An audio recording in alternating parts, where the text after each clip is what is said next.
Peace is in the gospel. But if you don't know the gospel, then, or you don't know how to access the gospel, then you don't experience the peace that the gospel holds. So you go out looking for pseudo-peace, a false peace, a temporary peace, something to fix me right now. See, that's what drug addicts do. That's what sex addicts do.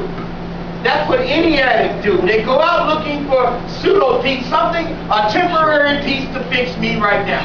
I don't like the way I feel, so I need to get my head and my feelings and everything another way, so I need to fix myself. I need to take the pill, not the God's pill.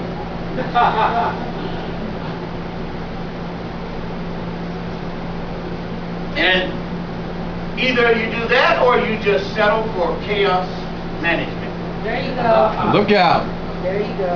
Okay. So you know, because everybody don't go to their addiction, they just settle for the chaos management just as long as it's okay for a while. Just as long as I send them boys over there to somebody's house for the day.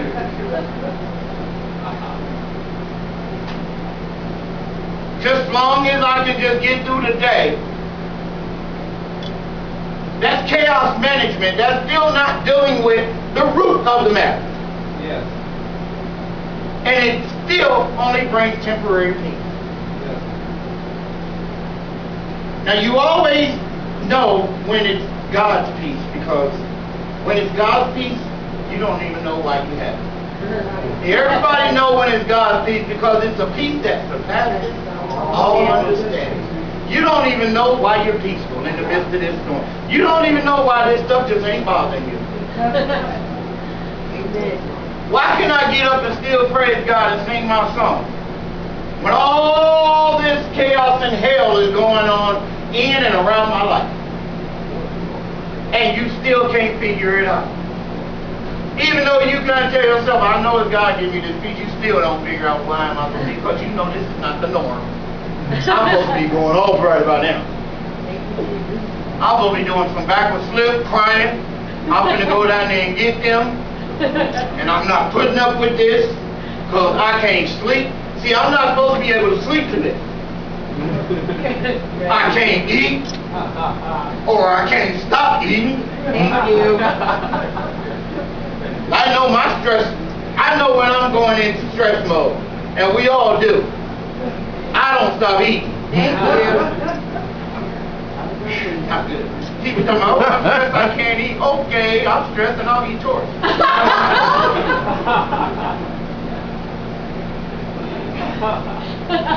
You always know when it's God's peace because you don't know when you have it.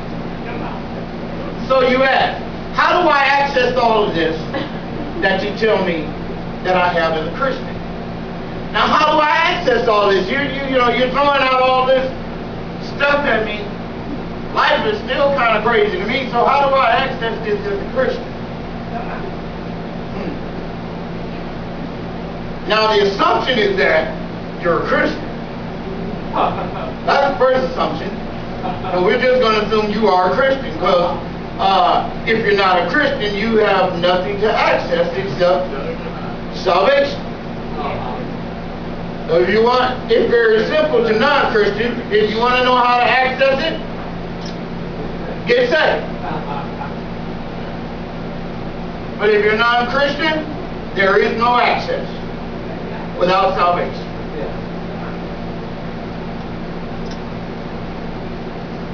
Christians ask, how do I access this victorious living in the midst of my spiritual battle? Verse 16 answers that question. He says, in addition to all, taking up the shield of faith, which you will be able to extinguish all the fiery darts of the wicked one. So we're introduced to the next piece of armor, which is called the shield of faith, or the shield which is faith. That's our next piece. We're still getting dressed for spiritual success. Yes. Now I'm going to clarify faith for you today because many of us have a misunderstood faith. We've misused faith or underestimated faith. But faith is very critical in our walk with God. He says in verse 16, in addition to all, meaning, I know I've told you a lot so far, but if you grab onto this one, you got the key one. And I know I told you about all of the belt and the breastplate, the shoes, but in addition to all, if you grab hold of the faith, you got yourself together. Now take up the shield. The verb take up, as we understood, the first three, he used the verb to be, meaning having. Meaning you always have it with you. The verb means having to be. You never leave home without it. You never leave home without your shoes, your belt, or your breastplate. It's with you all the time. Truth. Righteousness. All the time. You're always walking in truth. You're always walking in righteousness. And you're always walking in peace.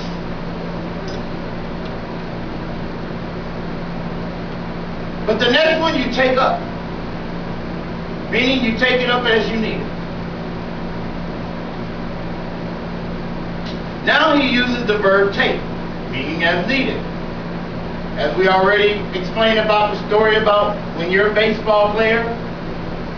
Baseball players, they go out, they have on their full uniform, they keep their shoes on the whole game, their socks, and they keep their cap on, and whatever they got tied around their waist, they got it on the whole game.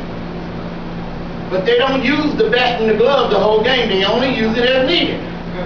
When they go on offense, they pick up the bat. They take it up. It's time you take up the bat, go out there and hit me a home run. Okay, when they're on defense, they take up their glove. They don't walk around with their glove on the whole game. They can't wear their glove and go up to bat. They can't wear their bat on defense and catch no ball with it. You know, you don't play baseball out there in left field and somebody hit a ball and you sit up there waiting on it to hit it. To hit it back. You catch it. And you need a glove. So it's only used for the purpose. You take it. But having had those other things you keep at all times, because you keep that at all times because we know who you are based on the uniform you have on. See, I know you can't come over here and fake like you one of us and strike out because I know what you're wearing. Because you got it on at all times. You can't walk out in the middle of the field while we're on defense and you got on a red uniform and we're wearing blue. I know who you are. You ain't supposed to be here. You're in the wrong place. Get back over there. Take up the shield of faith. Now notice he says take up, meaning you got to take it up. God's not going to pick it up for you. He didn't say, here, I'm going to give you the shield of faith. He said, you take it.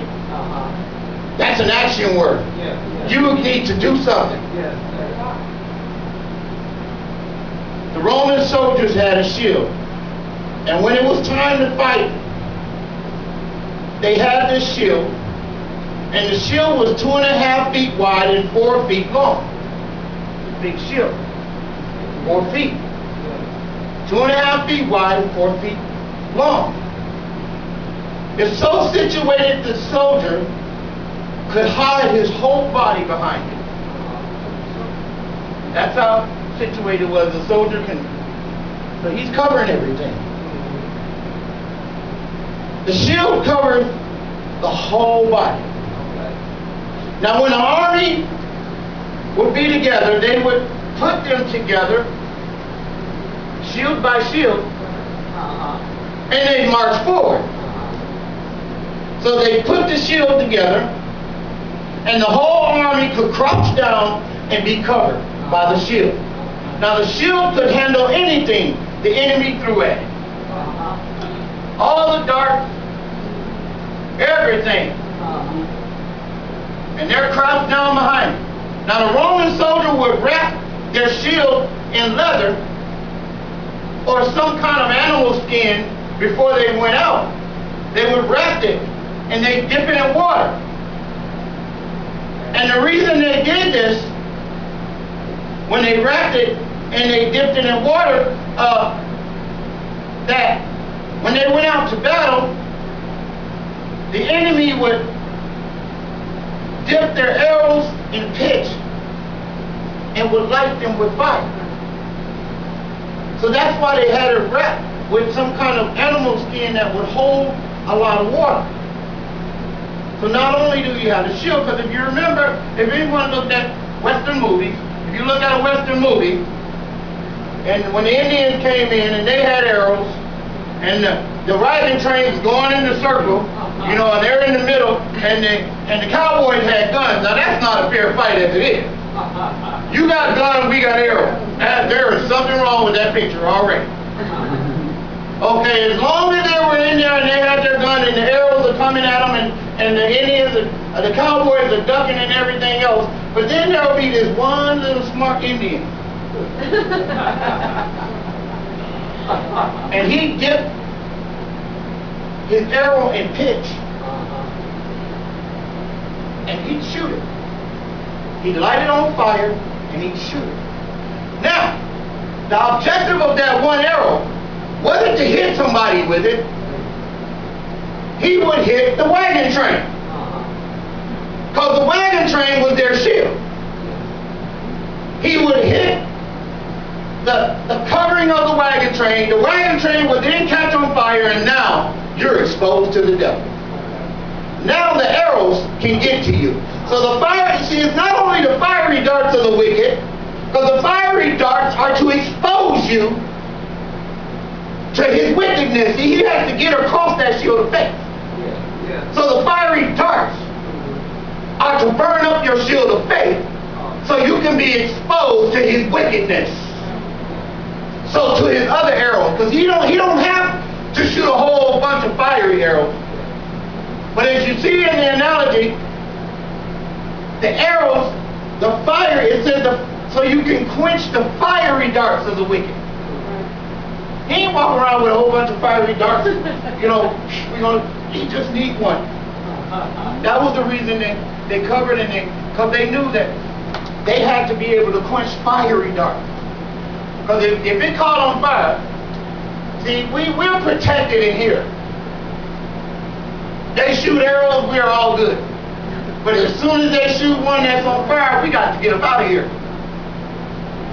They shoot one that, you know, they call it, what they call it back in the day, they throw a cocktail, a Molotov cocktail. How many of y'all gonna be sitting in here trying to hide behind that wall? We're gonna get up out of here, and they're gonna be out there waiting with the regular arrows anyway. So we got to understand the analogy of the fiery devil.